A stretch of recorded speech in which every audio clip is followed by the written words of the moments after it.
Okay, hey guys, this is a video for graphing cosecant uh, functions. If you're watching this, you're probably in pre-calculus class, either with Mr. Nakauchi or myself.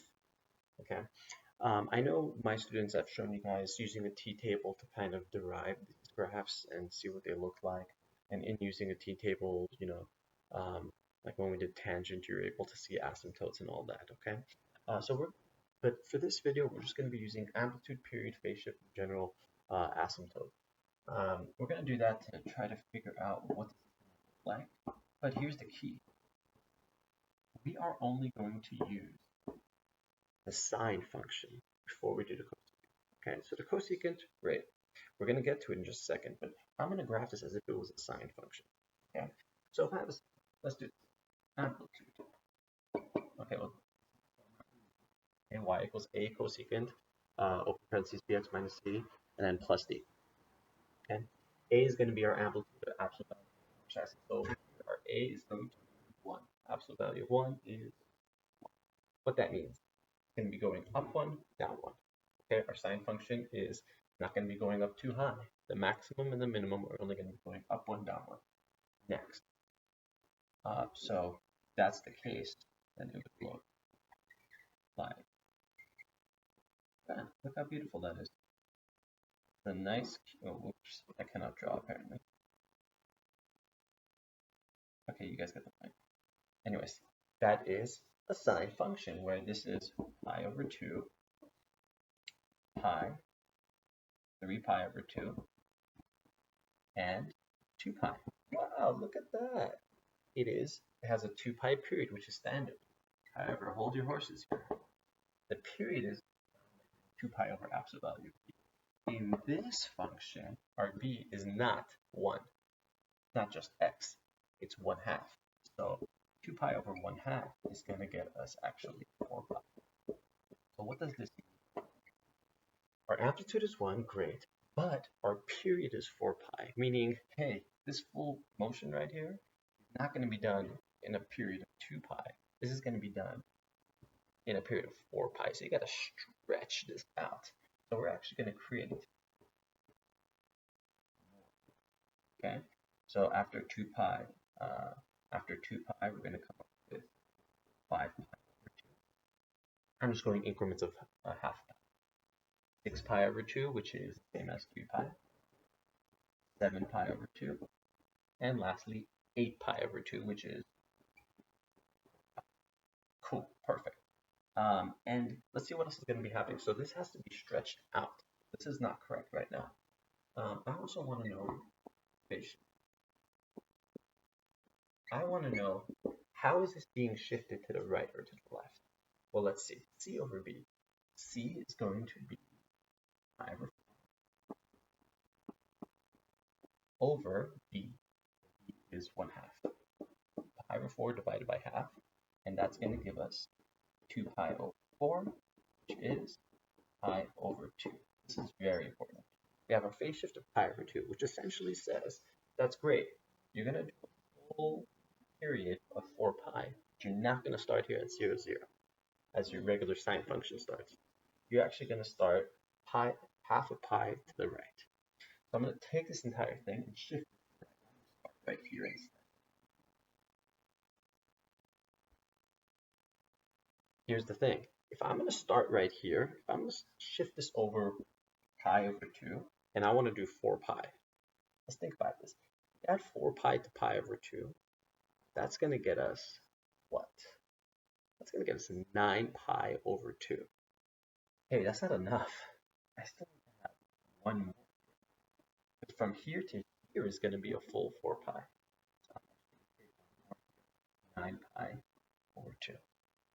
I'm going to create one more there to make sure everything's good. Now, it looks like I'm ready to graph. I can't just go, oh, okay, now I'm going to do this. It goes up, it goes here, it goes down, it goes here. Sorry, it goes up, it goes there, it goes there, it goes there. This is not going to work, because then I'll have something like this. Yay, look, I'm done. Great. I've got a full period. No, I don't. Because remember, the period has to be 4 pi.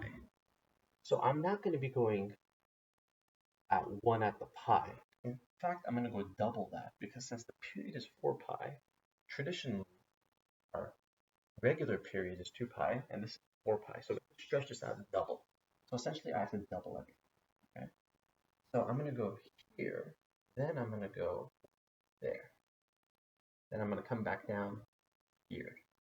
Then I'm going to skip. I'm going to go double. Right, negative ones are moving there. And I'm going to go double. If I did this right, I should get something like that. Now, let's talk it through, make sure everything looks good. Amplitude. Up 1, peaks out, maxes out at 1, and the minimum right there is at -1. Great.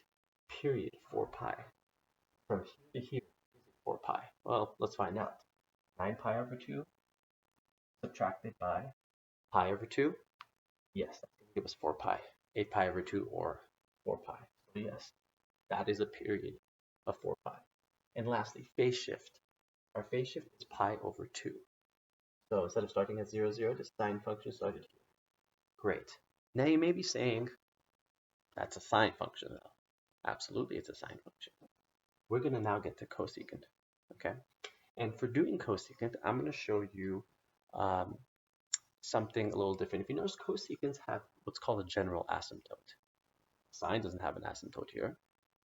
Not a little vertical asymptote. Okay? Doesn't seem to be anything. But for a cosecant, there actually will be. Okay? Let me show you how to graph a cosecant. Okay. A cosecant function says any integer times pi over the b. Our b in this case is half. So we're going to go half. Okay, so which is going to give us, which is the same as n times 2 pi, plus our phase shift. So what's our phase shift? Our phase shift is pi over 2. Now, you may be wondering, what the hell is this? Well, this is what we call our general asymptote. This is a little formula that tells you you're going to have an asymptote exactly on these spots. Where? Well, let's pick a value for n. Let's pick any value for n, an easy value. How about 0?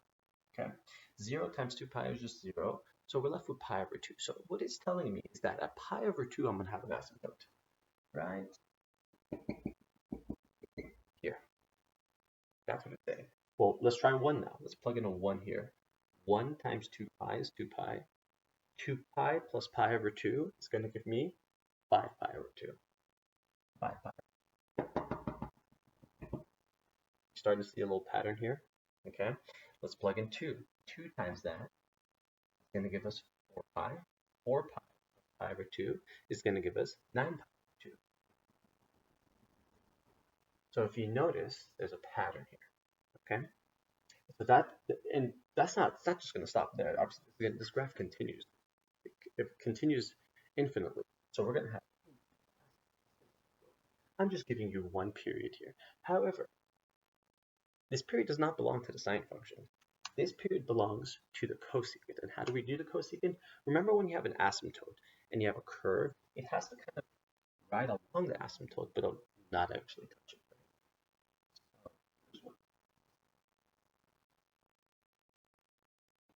get infinitely close to that.